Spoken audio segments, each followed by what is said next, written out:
Hello everyone, welcome to my YouTube channel. इस video में हम नेक्स्ट टॉपिक डिस्कस करेंगे जो कि है हाईवे मटेरियल। इसमें हम टू द पॉइंट कॉन्सेप्ट्स को पढ़ने वाले हैं। कौन कौन से हाईवे में मटेरियल यूज़ किए जाते हैं। हमारे जो डिफरेंट मटेरियल्स हैं जैसे कि सॉइल, एग्रीगेट, बिटुमेन, उसको हम डिस्कस करेंगे और कौन कौन से टेस्ट यूज़ किए जाते हैं इनको टेस्ट करने के लिए। उसको हम देखेंगे। स्टार्ट करते हैं। नाउ सॉइल की टेस्टिंग के लिए दो टेस्ट यूज़ किए जाते हैं। फर्स्ट है हमारा प्लेट लोड टेस्ट और सेकेंड है हमारा CBR टेस्ट। फर्स्ट जो हमारा प्लेट लोड टेस्ट है ये सॉइल की बियरिंग कैपेसिटी को फाइंड करने के लिए यूज़ किया जाता है और ये टेस्ट साइट पे किया जाता है, फील्ड पे किया जाता है। इसमें हम एक प्लेट यूज़ करते हैं। यहाँ पे 75 सेंटीमीटर डायमीटर की प्लेट यूज़ की जाती है। इसको रेस्ट कराया जाता है सॉइल सबग्रेड के ऊपर। ये प्लेट को हम एक्यूरेटली प्लेस करते हैं। फिर एक सिटिंग प्रेशर अप्लाई किया जाता है जो कि होता है 0.07 kg पर सेंटीमीटर स्क्वायर का। फिर उसके बाद हम उस प्रेशर को रिलीज़ करते हैं थोड़े समय के बाद। फिर जो सेटलमेंट आता है उसको हम मेजर करते हैं। यहाँ पे ये प्रेशर ग्रेज है, यहाँ पे हाइड्रोलिक जैक है, प्रेशर अप्लाई किया जाएगा तो डिफ्लेक्शन यहाँ पे मेजर किया जाएगा। जो प्लेट लोड टेस्ट है, this test is use to calculate the support capability of subgrade soil, diameter of plate जो कि एग्जाम में पूछा जाता है, in contact with the soil subgrade जो कि होता है 75 सेंटीमीटर की प्लेट। अदर देन हम यूज़ कर सकते हैं 750, 600, 450 एंड 300 mm की प्लेट्स यूज़ कर सकते हैं। सिटिंग प्रेशर अप्लाई किया जाता है 320 kg फॉर 75 सेंटीमीटर। यहाँ से आ जाएगा ये 0.07 kg पर सेंटीमीटर स्क्वायर। फिर यहाँ से हम modulus of subgrade reaction K find करते हैं जो कि होता है P/डेल्टा। डेल्टा हम फाइंड करते हैं 0.125 सेंटीमीटर में और P प्रेशर होता है kg पर सेंटीमीटर स्क्वायर में। यहाँ से modulus of subgrade reaction K आ जाएगा kg पर centimetre cube. Now the next test is CBR test, that is California bearing ratio test. ये टेस्ट फील्ड में नहीं किया जाता है, ये टेस्ट लैब में किया जाता है। इसमें हम ये देखते हैं कि सॉइल कितना रेजिस्टेंस शो करता है अगेंस्ट पेनिट्रेशन।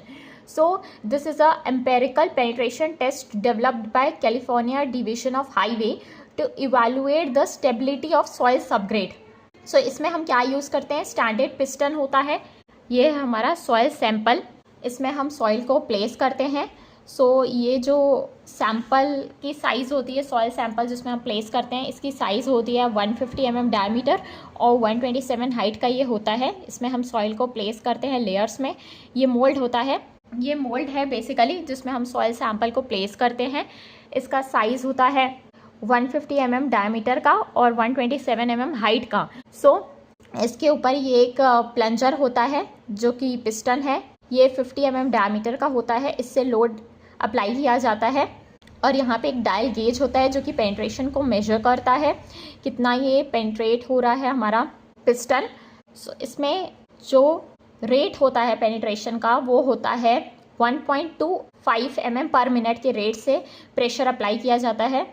नाउ जो हमारा पिस्टन है जिसकी डायमीटर 50 mm है उसको हम पेनिट्रेट करते हैं सॉइल के ऊपर, जिसका रेट होता है 1.25 mm पर मिनट की रेट से हम उसको पेनिट्रेट करवाते हैं। फिर उसके बाद हम पेनिट्रेशन को मेजर करते हैं। नाउ फिर यहाँ पे जो पेनिट्रेशन फाइंड किया जाता है वो किया जाता है 2.5 mm और 5 mm के पेनिट्रेशन में हम सेटलमेंट फाइंड करते हैं। इसमें हम सॉइल को लेयर्स में फिल करते हैं। अगर लाइट कॉम्पैक्शन देखना है तो 3 लेयर में, अगर हैवी कॉम्पैक्शन के लिए देखना है तो 5 लेयर्स में हम सॉइल को इसमें फिल करते हैं। फिर उसके बाद प्लंजर से लोड अप्लाई करते हैं eight the rate of 1.25 mm पर मिनट। जैसे जैसे पेनिट्रेशन इंक्रीज होता है तो CBR वैल्यू डिक्रीज होती है in most of the cases. ये एक एम्पेरिकल टेस्ट है जो कि यूज़ किया जाता है मटेरियल प्रॉपर्टीज़ को फाइंड करने के लिए, पेमेंट डिज़ाइन के लिए। CBR जो होता है यानी कि कैलिफोर्निया बियरिंग रेशियो, ये किसके इक्वल होता है, जो टेस्ट लोड हम अप्लाई कर रहे हैं बाय स्टैंडर्ड लोड जो हमारे पास है इनटू 100 के इक्वल होता है। अगर 2.5 mm पेनिट्रेशन देखना है तो CBR वैल्यू हो जाएगी टेस्ट लोड जो हम अप्लाई करेंगे 2.5 mm में बाय जो स्टैंडर्ड लोड रहता है 2.5 mm पेनिट्रेशन के लिए वो होता है 1370 kg इंटू 100। यहाँ से CBR 2.5 आ जाएगा। नाउ अगर हमको CBR वैल्यू 5 mm पेनिट्रेशन के लिए देखनी है तो ये किसके इक्वल हो जाएगा, CBR at 5 mm is equals to test load at 5 mm by 2055 kg into 100। So ये जो टेस्ट लोड है मतलब क्या हो गया, कितना लोड रेजिस्ट किया सॉइल ने 2.5 mm पेनिट्रेशन के लिए, और 5 के लिए क्या हो जाएगा, कितना लोड सॉइल ने रेजिस्ट किया 5 mm पेनिट्रेशन के लिए। सो ये हमारा टेस्ट लोड हो जाएगा। बाय स्टैंडर्ड लोड, जो हमारा स्टैंडर्ड लोड होता है 2.5 mm पेनिट्रेशन के लिए वो होता है 1370 kg, और 5 mm के लिए होता है 2055 kg। सो CBR क्या होता है, सॉइल ने कितना लोड उठाया 2.5 mm पेनिट्रेशन में, बाय स्टैंडर्ड एग्रीगेट ने कितना लोड उठाया 1370 kg इंटू 100। सो यहाँ से बेसिकली CBR की 2 वैल्यूज़ आती हैं। सो यहाँ पे नोट है, हमेशा जो CBR 2.5 mm पेनिट्रेशन के लिए होता है वो ज़्यादा होता है as compare to the 5 mm penetration. लेकिन अगर 5 mm में पेनिट्रेशन ज़्यादा आ जाएगा as compare to the CBR 2.5 mm, तो हम टेस्ट को रिपीट करेंगे। सो रिपीट करने के बाद अगर CBR 5 की वैल्यू फिर से ज़्यादा है 2.5 mm CBR से, तो ये हमारा फाइनल जो CBR 5 की जो वैल्यू है वो हो जाएगी। लेकिन अगर CBR 2.5 की वैल्यू ज़्यादा होगी as compare to the CBR 5, तो जो हमारा फाइनल CBR की वैल्यू है वो 2.5 mm पेनिट्रेशन के लिए लिया जाएगा। नाउ अब पेमेंट बनाने के लिए जो हम एग्रीगेट यूज़ करते हैं उसकी कुछ स्पेसिफिक प्रॉपर्टीज़ होती हैं ताकि उसको हम यूज़ कर पाएँ। सो जो एग्रीगेट यूज़ किया जाता है वो प्रॉपरली हार्ड होना चाहिए, मींस उसको रेजिस्टेंस होनी चाहिए उसकी वियर एंड टियर की वजह से, जिसको हम रबिंग बोलते हैं। सो जो हमारा एग्रीगेट है वो हार्ड होना चाहिए। नेक्स्ट, अगर उसको हम सडन लोड अप्लाई करते हैं एग्रीगेट के ऊपर तो वो उसको रेजिस्ट कर पाए, जो कहलाता है हमारा टफनेस। सो हमारा एग्रीगेट टफ होना चाहिए। नाउ अगर हम धीरे धीरे लोड को इंक्रीज़ करेंगे तो हमारा जो एग्रीगेट है उस लोड को वो बियर कर पाए, तो रेजिस्टेंस अगेंस्ट ग्रेजुअल लोडिंग वो कहलाती है हमारी स्ट्रेंथ। सो एग्रीगेट की प्रॉपर स्ट्रेंथ होनी चाहिए। नाउ जो हम एग्रीगेट यूज़ करते हैं वो डिफरेंट टेम्परेचर को रेजिस्ट कर पाए, मीन्स सर्दी में, गर्मी में, बारिश में। सो जो भी हमारे वेदर के डिफरेंट एक्शंस हैं उनको रेजिस्ट कर पाए वो कहलाता है हमारा रेजिस्टेंस अगेंस्ट वेदरिंग एक्शन, जो कि टेस्ट किया जाता है यूजिंग साउंडनेस टेस्ट। सो इसको हम 1 by 1 देख लेते हैं। सो एग्रीगेट की स्ट्रेंथ को फाइंड करने के लिए हम क्या यूज़ करते हैं, क्रशिंग टेस्ट। सो क्रशिंग टेस्ट में हम ग्रेजुअल लोड को अप्लाई करते हैं। ग्रेजुअल लोडिंग मीन्स धीरे धीरे हम लोड को बढ़ा के एग्रीगेट की टेस्टिंग करते हैं। सो इसमें जो टोटल लोड अप्लाई किया जाता है वो होता है 40 टन का, जिसको पार्ट करके अप्लाई किया जाता है। Eight the rate of loading होती है 4 टन पर मिनट। सो 1 मिनट में 4 टन, देन सेकेंड मिनट में 4 टन, और तो 2 मिनट्स में 8 टन का लोड हो गया। तो टोटल 40 टन का लोड अप्लाई किया जाता है एग्रीगेट के ऊपर। नाउ यहाँ पे हम जो एग्रीगेट यूज़ करते हैं वो कैसा एग्रीगेट यूज़ करते हैं। सो जो एग्रीगेट 12.5 mm की सीव से पास होगा और रिटेन होगा 10 mm की सीव में, वो एग्रीगेट को हम यहाँ पे यूज़ करते हैं। इससे पास होना चाहिए 12.5 से और रिटेन होना चाहिए 10 mm की सीव में। फिर उसको हम यहाँ पे यूज़ करते हैं, ग्रेजुअली लोड को अप्लाई करते हैं। टोटल लोड अप्लाई होता है 40 टन का at the rate of 4 ton पर मिनट। फिर उसके बाद हम एग्रीगेट की क्रशिंग वैल्यू को फाइंड करते हैं। फिर यहाँ पे हम 2 वेट को मेजर करते हैं, W1 और W2। सो इनिशियल जो एग्रीगेट हम यूज़ करते हैं उसका वेट होता है W1। नाउ फिर यहाँ पे जब हम लोड अप्लाई करते जाते हैं ग्रेजुअल लोडिंग, तो जो एग्रीगेट हैं वो यहाँ पे क्रश्ड हो जाते हैं, राइट। सो क्रशिंग के बाद ये जो एग्रीगेट्स होते हैं उसको हम पास कराते हैं 2.36 mm की सीव से। सो इस सीव से पास कराने के बाद जो एग्रीगेट हमारे पास बचता है उसका हम वेट मेजर करते हैं, वो वेट कहलाता है हमारा W2 ना। उसके बाद हम फाइंड करते हैं एग्रीगेट की crushing value in percentage. So aggregate crushing value will be equals to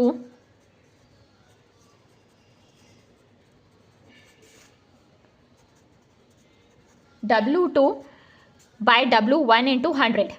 wait जो कि हमारा सीव से पास होगा 2.36 mm की सीव से, और W1 है हमारा इनिशियल वेट ऑफ एग्रीगेट जो हम यूज़ करते हैं। सो अगर क्रशिंग वैल्यू ज़्यादा है तो मतलब हमारा वीक एग्रीगेट है, क्रशिंग ज़्यादा हो रही है। और अगर क्रशिंग वैल्यू कम है मतलब कि हमारा एग्रीगेट स्ट्रॉन्ग है। सो एग्रीगेट की क्रशिंग वैल्यू अगर लेस देन 10 है मीन्स क्या हो गया, ये एक स्ट्रॉन्ग एग्रीगेट है, एक्सेप्शनली स्ट्रॉन्ग एग्रीगेट। और अगर इसकी वैल्यू ग्रेटर देन 35 आती है तो वो कहलाता है हमारा वीक एग्रीगेट। सो हमारे पास 2 कोर्स होते हैं बेसिकली, बेस कोर्स और सरफेस कोर्स। ये हमारा बेस कोर्स हो गया और ये हमारा सरफेस कोर्स हो गया। सो क्रशिंग वैल्यू जो है वो सरफेस कोर्स में कम होनी चाहिए, मींस एग्रीगेट यहाँ पे ज़्यादा अच्छा होना चाहिए। तो यहाँ की जो क्रशिंग वैल्यू की लिमिट है वो है less than 30% for surface course. और अगर बेस कोर्स के लिए एग्रीगेट यूज़ किया जाएगा तो इसकी वैल्यू होनी चाहिए less than 45% for base course.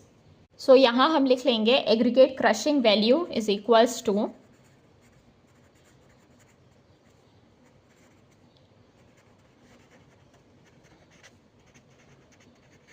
W2 by W1 into 100। W2 कहाँ से आया, जो एग्रीगेट पास होंगे 2.36 mm सीव से वो W2 है उनका वेट, और इनिशियल जो एग्रीगेट हम यूज़ करते हैं उसका वेट है W1। सो यहाँ से एग्रीगेट क्रशिंग वैल्यू आ जाएगी। सो अगर क्रशिंग वैल्यू ज़्यादा है तो मतलब हमारा क्रशिंग ज़्यादा हो पा रही है, मतलब कि क्या है, वीक है हमारा एग्रीगेट, सो उसकी स्ट्रेंथ कम होगी। सो अगर क्रशिंग वैल्यू कम है मीन्स हमारा जो एग्रीगेट है वो स्ट्रॉन्ग है। नेक्स्ट टेस्ट है हमारा इम्पैक्ट टेस्ट। सो एग्रीगेट की टफनेस को फाइंड करने के लिए हम इम्पैक्ट टेस्ट का यूज़ करते हैं। इसमें भी जो हम एग्रीगेट यूज़ करते हैं उसको हम पास कराते हैं 12.5 mm की सीव से और रिटेन कराते हैं 10 mm की सीव में। नाउ ये हमारा सेटअप है, ये मोल्ड है हमारा, और ये स्पेसिमेन है, ये हमारा फॉलिंग हैमर है। सो इस हैमर से हम इसको फॉल कराते हैं स्पेसिमेन के ऊपर। सो जो हैमर का वेट है वो 14 kg का है, और हाइट जो है, जिस हाइट से हम इसको फ्री फॉल कराते हैं वो है 38 सेंटीमीटर। फिर उसके बाद 15 टाइम्स हम यहाँ पे इस लोड को फ्रीली फॉल कराते हैं। सो 15 times impact loading with the help of 14 kg hammer that is allowed to fall freely from the height of 38 centimeter over the sample 15 times। सो इसमें हम सडन लोड को अप्लाई करते हैं 3 टाइम्स। फिर तो ऑब्वियसली बात है जो एग्रीगेट है वो क्रश्ड हो जाएंगे। सो जो एग्रीगेट क्रश्ड हो जाएंगे फिर उसको हम पास कराएंगे 2.36 mm की सीव से। फिर जो सैंपल हमारा आएगा इस सीव से पास कराने के बाद वो कहलाएगा हमारा W2, और जो हमारा इनिशियल एग्रीगेट का जो वेट रहेगा वो होगा हमारा W1, और 2.36 mm की सीव से पास होने के बाद जो एग्रीगेट आएगा उसका वेट होगा W2। सो यहाँ से हम फाइंड करेंगे एग्रीगेट की इम्पैक्ट वैल्यू। सो एग्रीगेट की इम्पैक्ट वैल्यू हो जाएगी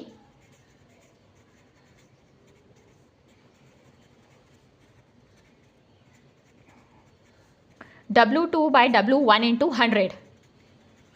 सो अगर सरफेस कोर्स है तो इसकी वैल्यू 30% से ज़्यादा नहीं होनी चाहिए, और अगर बेस कोर्स है तो इसकी वैल्यू 35% से ज़्यादा नहीं होनी चाहिए। सो ये डेटा हमको याद रखना है, एग्जाम के लिए ये डेटा पूछा जाता है। हैमर का वेट है 14 kg, height of free fall है 38 सेंटीमीटर, और जो W1 होता है वो कौन सा वेट होता है, इनिशियल वेट, जो कि पास किया जाता है 12.5 mm की सीव से और रिटेन कराया जाता है 10 mm की सीव में ना। फिर जो हमारा W2 होता है वो जो एग्रीगेट होता है 2.36 mm की सीव से हम पास कराते हैं, तो जो एग्रीगेट आता है उसका वेट होता है W2। सो यहाँ से हम एग्रीगेट की इम्पैक्ट वैल्यू फाइंड कर लेंगे। नाउ द नेक्स्ट टेस्ट है हमारा एब्रेशन टेस्ट।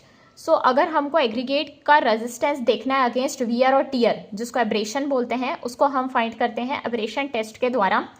सो इसको हम रेफर्ड करते हैं in terms of parameter termed as aggregate abrasion value. So aggregate की एब्रेशन वैल्यू क्या है उसको हम जनरली फाइंड कर सकते हैं 3 टेस्ट के द्वारा। सो यहाँ पे 3 टेस्ट है। फर्स्ट है हमारा डॉवेल एब्रेशन टेस्ट, सेकेंड है डॉरी एब्रेशन टेस्ट, थर्ड है लॉस एंजलस एब्रेशन टेस्ट। सो इसमें हम क्या करते हैं, एग्रीगेट को एक ड्रम में फिल कर देते हैं, उसके साथ हम स्टील बॉल्स को भी ऐड कर देते हैं, फिर उसको हम रोटेट कराते हैं। सो ये जो रोटेशन होता है वो 500 to 1000 रोटेशन देते हैं। उसके बाद जो एग्रीगेट हैं वो यहाँ पे ऑब्वियसली क्रश्ड हो जाते हैं। फिर उस एग्रीगेट को हम पास कराते हैं 1.7 mm की सीव से।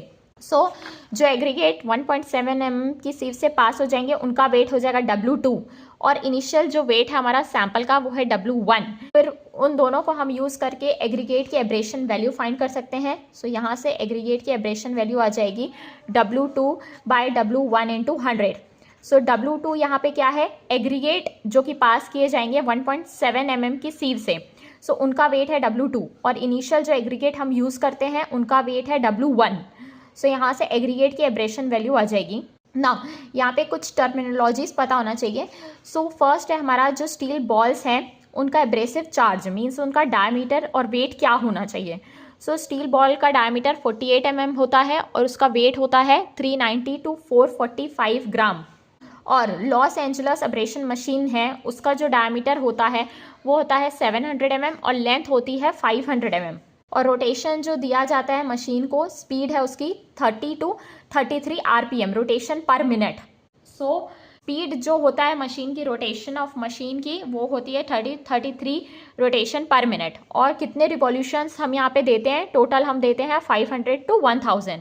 सो इसमें जो चेंज होगा वो है W2 में हम जो सीव यूज़ करते हैं वो है 1.7 mm की सीव।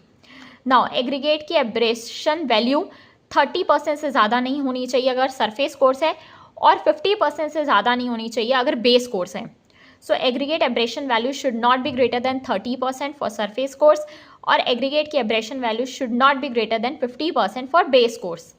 सो जब भी हमको एब्रेशन वैल्यू फाइंड करना है तो हम रेफरेंस लेंगे लॉस एंजलस एब्रेशन टेस्ट का। नेक्स्ट है हमारा coefficient of hardness. So hardness coefficient हम एब्रेशन टेस्ट से ही फाइंड कर सकते हैं। इसमें हम कोफिशिएंट ऑफ हार्डनेस फाइंड करते हैं using this. So 20 minus loss in weight in gram by 3, यहाँ से आ जाएगा कोफिशिएंट ऑफ हार्डनेस। नाउ हमारा नेक्स्ट टेस्ट है साउंडनेस टेस्ट।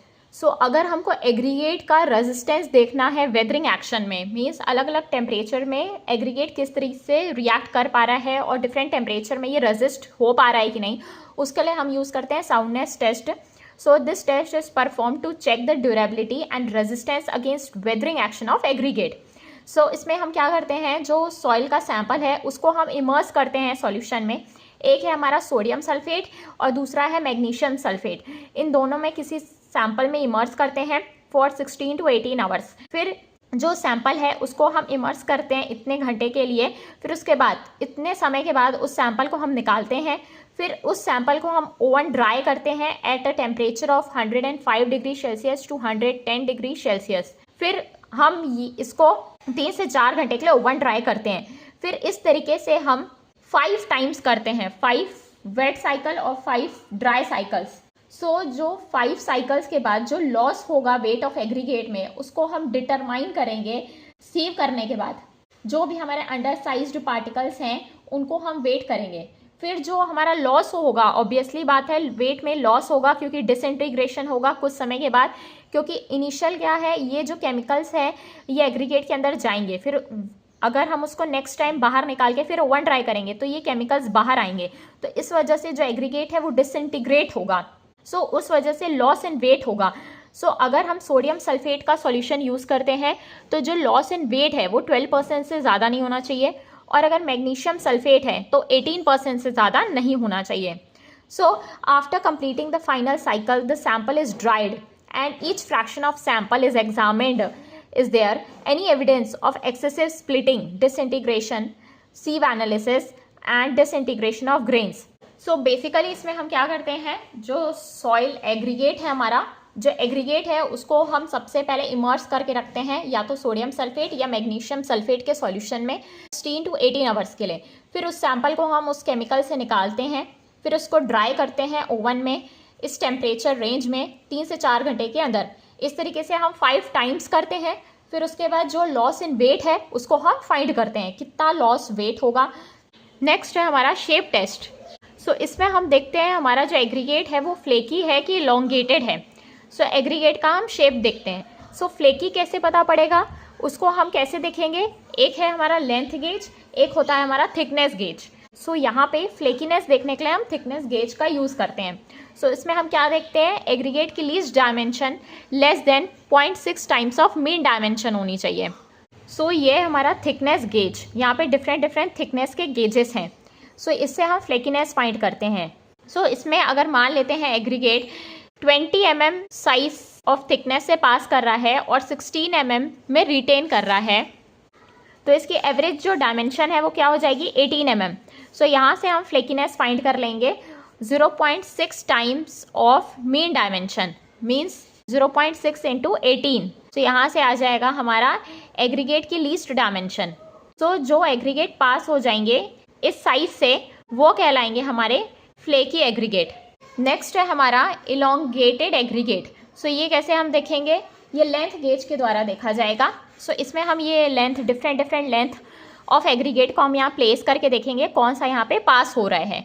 सो इसमें हम क्या देखते हैं, एग्रीगेट की ग्रेटेस्ट डायमेंशन जो है वो greater than 1.8 times of mean dimension होनी चाहिए। सो जो भी एग्रीगेट पास नहीं करेंगे इन लेंथ गेज के द्वारा, सो वो कहलाएंगे हमारे elongated aggregate. So generally construction site पे हम दोनों तरह के एग्रीगेट को प्रेफर नहीं करते, ना तो फ्लेकी प्रेफर किया जाता है, ना तो इलोंगेटेड प्रेफर किया जाता है। सो ये जो दोनों गेजेस हैं हमारे, फ्लेकीनेस गेज और इलोंगेशन गेज, इसमें हम कौन से स्लॉट साइज को हम देख सकते हैं। सो इसमें हम जो सबसे छोटा स्लॉट होता है वो होता है 6.3 mm का, दोनों केस में, फ्लेकीनेस गेज में भी और इलोंगेशन गेज में भी। सो इससे छोटे साइज के एग्रीगेट से हम ये टेस्ट नहीं कर सकते। नेक्स्ट हमारे जो एग्रीगेट हैं वो दो तरीके के और होते हैं। फर्स्ट है हमारा राउंडेड एग्रीगेट और सेकेंड होता है एंगुलर एग्रीगेट। सो एग्रीगेट हमारे राउंडेड हैं कि एंगुलर है, इसको हम कैसे देखते हैं, यूजिंग एंगुलरिटी नंबर AN। सो ये रेंज करता है 0 to 11 के रेंज में होता है। इससे हम ये फाइंड कर सकते हैं कि एग्रीगेट हमारा राउंड है कि एंगुलर है। सो यहाँ पे हम एक मोल्ड लेंगे, उसमें हम राउंडेड जो हमारे एग्रीगेट हैं उसको हम फिल करेंगे इस तरीके से। सो पूरा हम बिना कोई वॉइड को छोड़े हम यहाँ पे एग्रीगेट को फिल करेंगे, लेकिन क्या होगा, फिर भी कुछ वॉइड्स यहाँ पे बच जाएंगे। 100% हम यहाँ पे वॉइड्स को एलिमिनेट तो नहीं कर सकते। सो हम क्या करते हैं, जब हम राउंडेड एग्रीगेट को यहाँ पे फिल करेंगे तब हम यहाँ पे देखेंगे जो 33% ऑफ वॉइड्स जो है वो बचेंगे ही बचेंगे। 33% वॉइड्स मीन्स जो गैप है वो यहाँ पे रहेगा ही। तो यहाँ पे जो वॉइड्स अगर 33% हैं तो सॉलिड्स कितना होगा, 67% यहाँ पे सॉलिड्स हो जाएंगे। सो टोटल वॉल्यूम में वॉइड्स इतने हैं तो बच गया कितना, सॉलिड हो गया। सो एंगुलर नंबर क्या होता है, ये होता है वॉइड्स इन एक्सेस ऑफ 33%।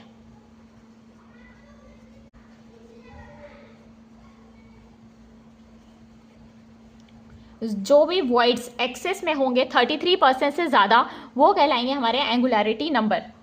सो ये हमारा स्टैंडर्ड रिजल्ट है।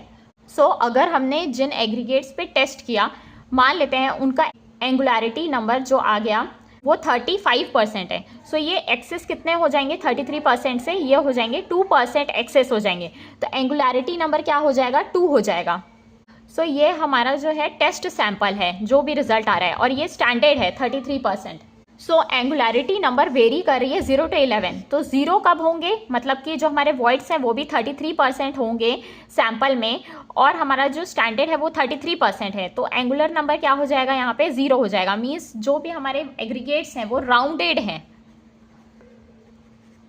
सो यहाँ पे अगर एंगुलरिटी नंबर कम है तो मीन्स क्या हो गया, जो हमारे एग्रीगेट्स हैं वो राउंडेड हो जाएंगे। और अगर एंगुलरिटी नंबर ज़्यादा है तो क्या हो जाएंगे, जो हमारे एग्रीगेट्स हैं वो सारे के सारे एंगुलर हो जाएंगे। सो मीन्स क्या हो गया, जो हमारी एंगुलरिटी नंबर है वो इन्वर्सली प्रोपोर्शनल हो जाएगी राउंडनेस से। सो अगर एंगुलरिटी नंबर की वैल्यू कम है तो मीन्स क्या हो गया, वो राउंड एग्रीगेट है, और एंगुलरिटी नंबर की वैल्यू ज़्यादा हो जाएगी तो मीन्स क्या हो गया, वो एंगुलर एग्रीगेट हो जाएंगे। सो एंगुलरिटी और roundness of aggregate is measured in terms of a parameter named as angularity number. Angularity number which represents the volume of voids in the sample. So अगर angularity ज़्यादा है means क्या है, roundness कम है, और वाइजा वर्सा, मतलब कि अगर एंगुलरिटी कम है मीन्स क्या हो गई, राउंडनेस ज़्यादा है। So angularity number varies in the range of 0 to 11 if voids in the sample is 33%। तो एक्सेस वॉइड्स कितने हो गए, कुछ भी नहीं, इन एक्सेस टू 33%, तो एंगुलरिटी नंबर क्या हो जाएगा, 0 हो जाएगा। और इफ़ जो परसेंटेज वॉइड्स हैं इन द सैंपल अगर 44% है तो एंगुलरिटी क्या हो जाएगी, वॉइड्स जो एक्सेस होंगे 33% से, मीन्स 44 माइनस 33, तो एंगुलरिटी नंबर आ जाएगा हमारा 11। सो जनरली अगर हमको पे में डिज़ाइन करनी है तो हमको क्या है, जो एग्रीगेट यूज़ करना है, फिर बिटुमेन यूज़ करना है, सो उनको मिक्स करना है, फिर उनको बाइंड करना है।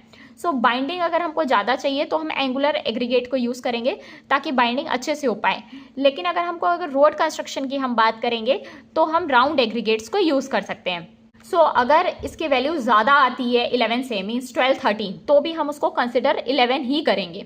नेक्स्ट है हमारा बिटुमेन एडहेशन टेस्ट या स्ट्रिपिंग वैल्यू टेस्ट। सो इसमें हम जो रोड कंस्ट्रक्शन जो बनाते हैं वो किसका बनता है, एग्रीगेट और बिटुमेन का बनता है। तो कई बार क्या होता है, बारिश के वजह से पानी आएगा तो उस वजह से जो बिटुमेन है वो अलग हो सकता है एग्रीगेट से। सो हम वो देखेंगे कि क्या एग्रीगेट में जो बिटुमेन है वाटर के प्रेजेंस में वो अलग हो जाएगा, वाटर अगर उसके ऊपर आता है तो। सो हमको ये देखना है कि कितना स्ट्रिप होता है bitumen. So in the presence of water stripping of binder, यानी कि स्ट्रिप होगा बिटुमिन, वहाँ से एग्रीगेट से निकल आएगा, from the coated aggregate takes place. So इसमें हम क्या करते हैं, जो हमारा 200 ग्राम क्लीन एग्रीगेट है उसको हम हीट करते हैं 160 डिग्री सेल्सियस में। सो जो हीटेड एग्रीगेट है फिर उसको हम मिक्स करेंगे 5% by weight of bitumen binder. जो एग्रीगेट है उस और बिटुमिन बाइंडर है दोनों को लेंगे हम, फिर उसको हीट करेंगे 160 डिग्री सेल्सियस में। फिर दोनों को मिक्स करेंगे thoroughly और कूल करेंगे रूम टेम्परेचर में। फिर वो दोनों को मिक्स करने के बाद एक बीकर में प्लेस करेंगे वाटर बाथ के 40 डिग्री में फॉर 24 आवर्स। सो उसके बाद हम देखेंगे कितना बिटुमिन उससे अलग हो गया है, कितना उसमें एग्रीगेट में मतलब ऊपर कोटिंग है। सो उससे हम स्ट्रिपिंग वैल्यू फाइंड करेंगे। सो हम इसमें ये देखेंगे कि एवरेज अनकवर्ड एरिया कितना है, मीन्स बिटुमिन से कवर नहीं कितना है out of the total area of aggregate. So वहाँ से हमारी स्ट्रिपिंग वैल्यू आ जाएगी। सो अकॉर्डिंग टू IRC जो हमारी मैक्सिमम स्ट्रिपिंग वैल्यू है एग्रीगेट की वो 25% से ज़्यादा नहीं होनी चाहिए रोड कंस्ट्रक्शन के लिए। नेक्स्ट हमारा इंपॉर्टेंट पॉइंट है डिफरेंस बिटवीन बिटुमिन एंड टार। सो इन दोनों में डिफरेंस क्या होता है। सो जो हमारा बिटुमिन है वो मैन्युफैक्चर किया जाता है by fractional distillation of petroleum. So जो पेट्रोलियम है उसके फ्रैक्शनल डिस्टिलेशन से, मीन्स सो पेट्रोल को रिफाइनरीज में हीट करते हैं हाई टेम्परेचर में। सो जो पेट्रोलियम में अलग अलग कंस्टिट्यूएंट होंगे वो हाई टेम्परेचर में हीट करने के बाद वो अलग अलग हो जाएंगे। सो जिसका बॉइलिंग पॉइंट पहले आएगा वो पहले वेपराइज हो जाएगा, नेक्स्ट जिसका बॉइलिंग पॉइंट होगा उसके बाद वो वेपराइज होगा, फिर लास्ट में जो बचेगा वो कहलाता है हमारा बिटुमिन। सो बॉइलिंग पॉइंट के बेसिस में पेट्रोलियम के कंस्टिट्यूएंट्स को अलग अलग करेंगे, तो लास्ट में जो प्रोडक्ट बचेगा वो कहलाता है हमारा बिटुमिन। नेक्स्ट है हमारा तार। सो तार को बनाया जाता है destructive distillation of coal and wood, means पूरा ख़त्म कर देंगे। जब हम कोल और वुड को पूरा डिस्ट्रक्ट कर देंगे तब हमारे पास जो प्रोडक्ट ऑब्टेन्ड होता है वो कहलाता है हमारा tar. So in the absence of air in closed container, so कोयला और लकड़ी को जलाया जाता है। सो जो लास्ट प्रोडक्ट बचता है वो कहलाता है तार। सो डिस्ट्रक्टिव डिस्टिलेशन से तार बनता है, फ्रैक्शनल डिस्टिलेशन से बिटुमिन बनता है। नेक्स्ट है हमारा बिटुमिन और टार में डिफरेंस ये होता है कि जो बिटुमिन होता है वो लेस टेम्परेचर में वेरिएशन शो करता है, मीन्स गर्मी में ठंड में जो बिटुमिन में चेंजेस आते हैं वो कम आते हैं, तो ये लेस टेम्परेचर ससेप्टिबिलिटी है।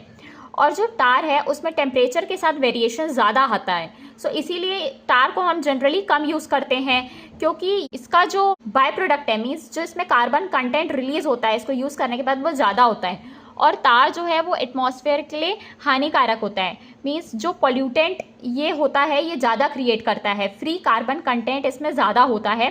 सो इसीलिए हम तार का कम यूज़ करते हैं और जो फ्री कार्बन कंटेंट है वो बिटुमिन में कम होता है। नाउ स्पेसिफिक ग्रेविटी बिटुमिन की क्या होती है, जनरली 1 होती है, ये रेंज करती है 0.97 टू 1.02 में। और तार की स्पेसिफिक ग्रेविटी होती है 1.2, ये रेंज करती है जनरली 1.1 टू 1.25। और जो बिटुमिन है वो सोल्यूबल होता है CH2 और CCl4 में, और जो टार है वो सोल्यूबल होता है टाउलिन में। नेक्स्ट टॉपिक है हमारा ग्रेडिंग ऑफ बिटुमिन। सो जो बिटुमिन होता है वो जनरली सेमी सॉलिड स्टेट का होता है। सो वो काफ़ी विस्कस होता है जैसे कि हनी होती है। सो कई बार क्या होता है जहाँ पे ठंडा एटमॉस्फेयर होता है तो वहाँ पे वो जमा हुआ रहता है और गर्मी जहाँ पे होती है वो पिघला हुआ रहता है। इसीलिए हम बिटुमिन है जब हम उसको एग्रीगेट में मिक्स करते हैं तो उसका एक स्पेसिफिक मिक्सिंग स्टेट होना चाहिए ताकि वो प्रॉपरली मिक्स हो पाए एग्रीगेट के साथ। सो इसीलिए हम बिटुमिन की ग्रेडिंग करते हैं। So grading of bitumen is done on the basis of its viscosity, मतलब कि उसका ऑपोजिशन इन फ्लो कैसा है, and is termed as viscosity gradient. So हमको पता है 1 पॉइस किसके इक्वल होता है 1/10 न्यूटन सेकेंड पर मीटर स्क्वायर, मतलब कि 0.1 न्यूटन सेकेंड पर मीटर स्क्वायर। नाउ अब हम जो ग्रेडिंग करेंगे बिटुमिन की वो टेम्परेचर के अकॉर्डिंग करेंगे। तो यहाँ पे जनरली 4 ग्रेडिंग होती है।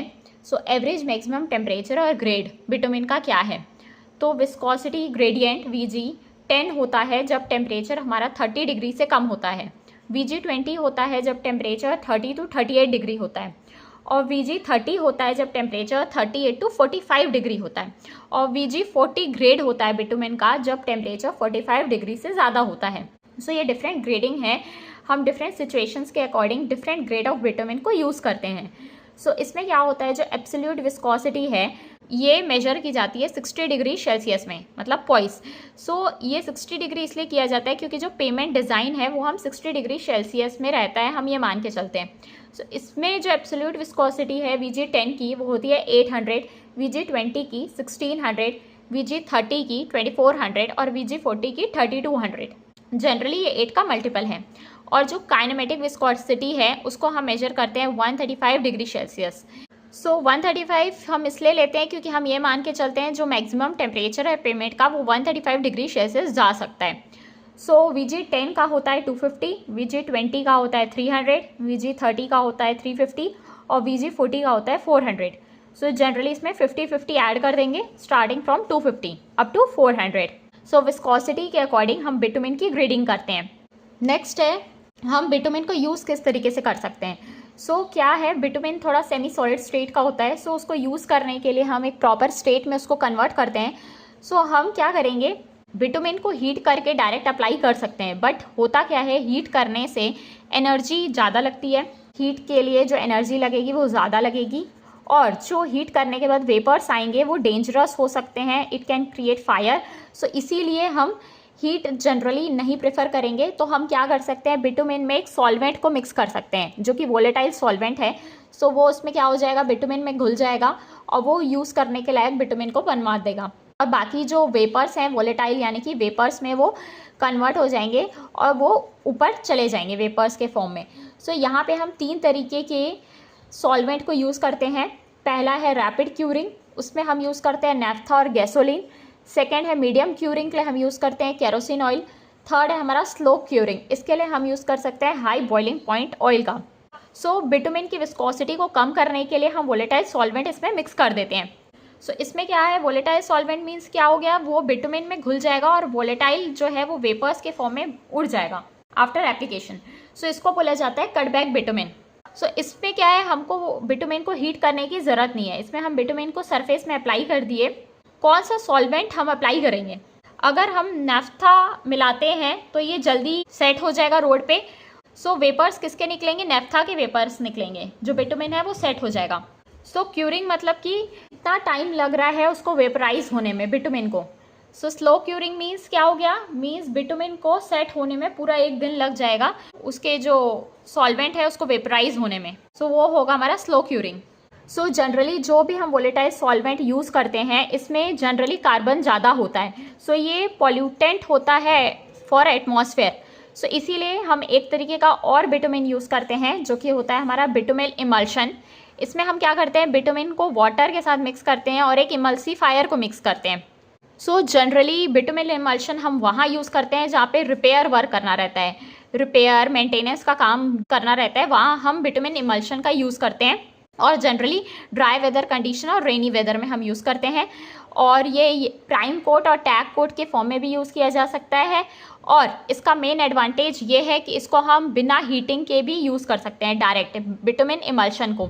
सो according to the time taken, कितना टाइम लग रहा है इसको सेटिंग में, ये 3 टाइप्स के होते हैं, रैपिड सेटिंग, मीडियम सेटिंग और स्लो सेटिंग।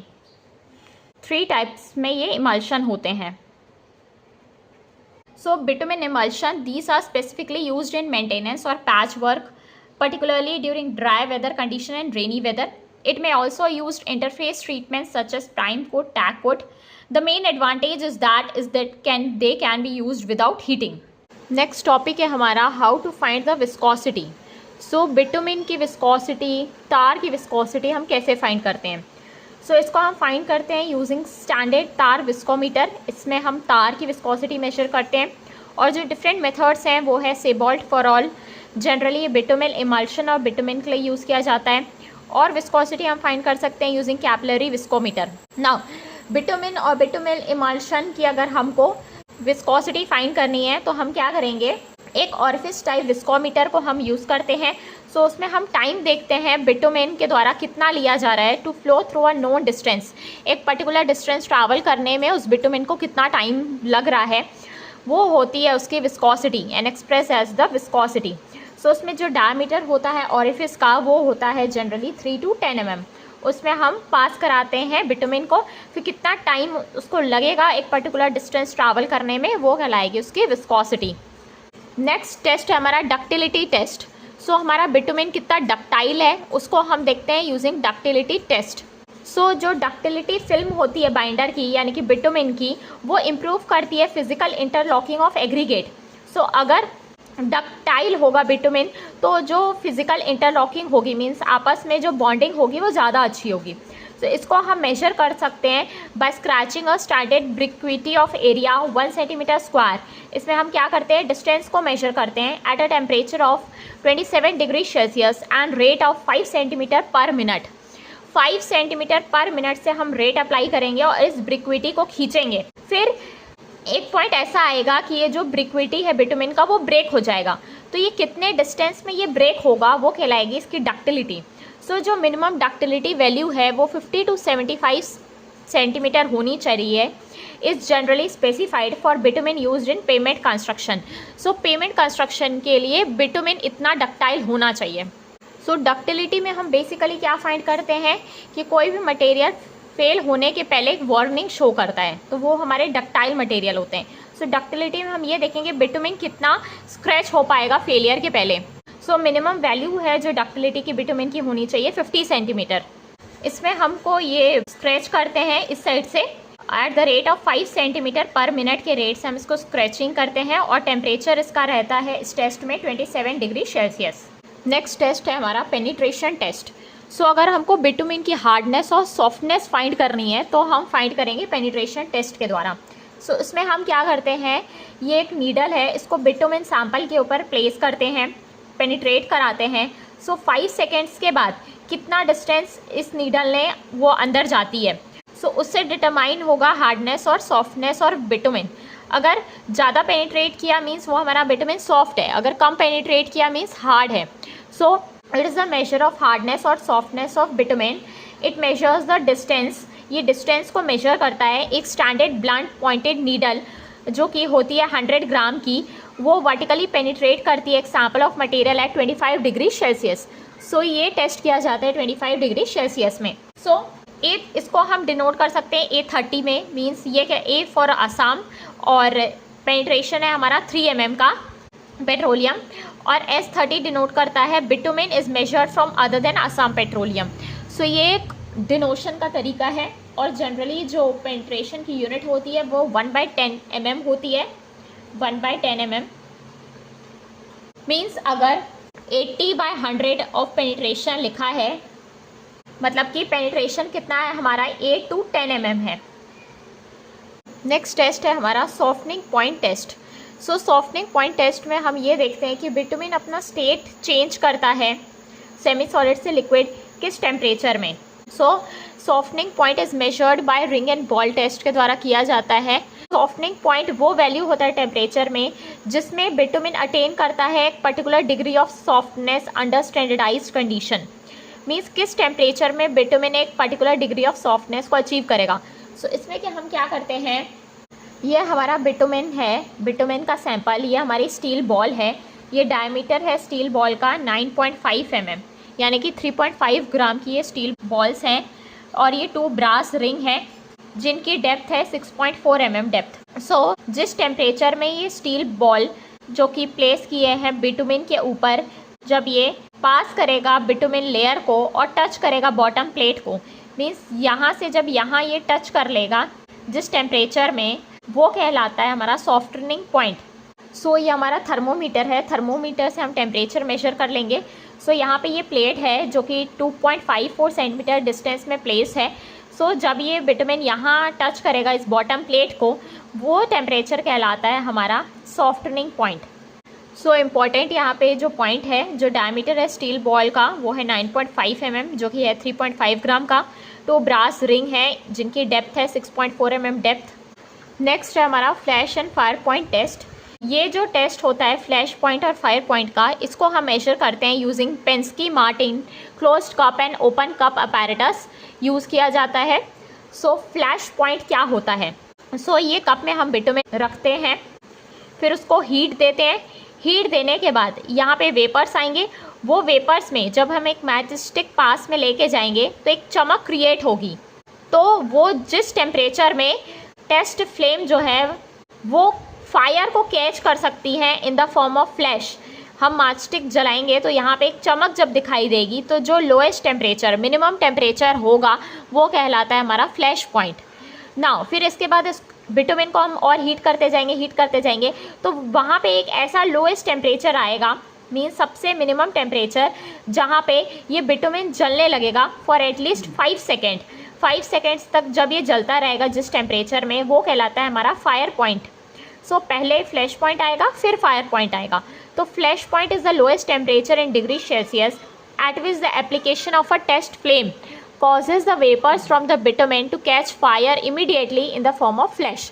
और फायर पॉइंट क्या होता है, ये वो लोएस्ट टेम्परेचर होता है at which the application of test flame causes the bitumen to ignite and burns for at least 5 seconds under specified test condition। So it is measured using Penske Martin closed cup and open cup apparatus। सो जब चमक दिखाई देगी जिस temperature में, वो flash point होता है, और जिस टेम्परेचर में वो बिटुमिन इग्नाइट जलने लगेगा और बर्न करेगा 5 सेकेंड्स तक, वो कहलाता है फायर पॉइंट। सो अप्रॉक्सीमेटली जो फ्लैश पॉइंट होता है वो होता है 175 डिग्री सेल्सियस। और VG10, VG20, VG30, VG40 के लिए फ्लैश पॉइंट हमारा होता है 220 degree Celsius flash point. Next topic है हमारा एस्फॉल्ट। सो एस्फॉल्ट क्या होता है, एग्रीगेट और बिटुमेन के मिक्सचर को हम एस्फॉल्ट बोलते हैं। सो जब भी टेम्परेचर ज़्यादा होता है तो वो कहलाता है हमारा हॉट मिक्स एस्फॉल्ट। सो इसमें क्या होता है, जो टेम्परेचर होता है वो बिटवीन 150 to 180 डिग्री सेल्सियस होता है। सो इसमें क्या होता है, हाई टेम्परेचर की ज़रूरत पड़ती है मिक्सिंग में भी और एप्लीकेशन में भी। सो इस वजह से क्या होता है, ये जल्दी रोड में सेट हो जाता है और रोड जो है वो रेडी टू यूज़ हो जाता है फ्यू आवर्स में एप्लीकेशन के बाद। नेक्स्ट है हमारा कटबैक एस्फॉल्ट। सो जनरली ये कटबैक बिटुमेन ही है। इसमें क्या होता है, कटबैक बिटुमेन यूज़ किया जाता है 80 to 85% और रिमेनिंग जो है वो हमारा सॉल्वेंट होता है। जनरली एग्रीगेट नहीं होता इसमें। सो बेसिकली ये कटबैक बिटुमेन ही होता है। ये जनरली स्मॉल रिपेयर्स के लिए यूज़ किया जाता है जहाँ पे हमको ज़्यादा स्ट्रेंथ की ज़रूरत नहीं पड़ती है। नेक्स्ट है हमारा मैस्टिक एस्फाल्ट। सो ये जनरली डेंस और ड्यूरेबल फॉर्मुलेशन होता है एस्फाल्ट का, और ये एक टाइप का वाटर प्रूफिंग मीडियम है इटसेल्फ में। सो जो मैस्टिक एस्फाल्ट है इसमें क्या क्या होता है, जनरली इसमें स्टोन फिलर्स होते हैं और मिक्सचर होता है एस्फाल्ट और मिनरल पाउडर का, जिसको हम हीट करते हैं और मिक्स करते हैं हाई टेम्परेचर में। सो जनरली इसमें कोर्स एग्रीगेट नहीं होते, जनरली फाइन एग्रीगेट होते हैं, स्टोन फिलर्स, फाइन एग्रीगेट, और बिटुमेन ज़्यादा होगा। सो जितने भी ब्रिजेस होते हैं जहाँ पे सेल्फ हीलिंग प्रॉपर्टीज़ चाहिए होती है, जहाँ पे भी वाइब्रेशंस हमको एब्जॉर्व करानी है, वहाँ पे हम ये मैस्टिक एस्फाल्ट यूज़ करते हैं।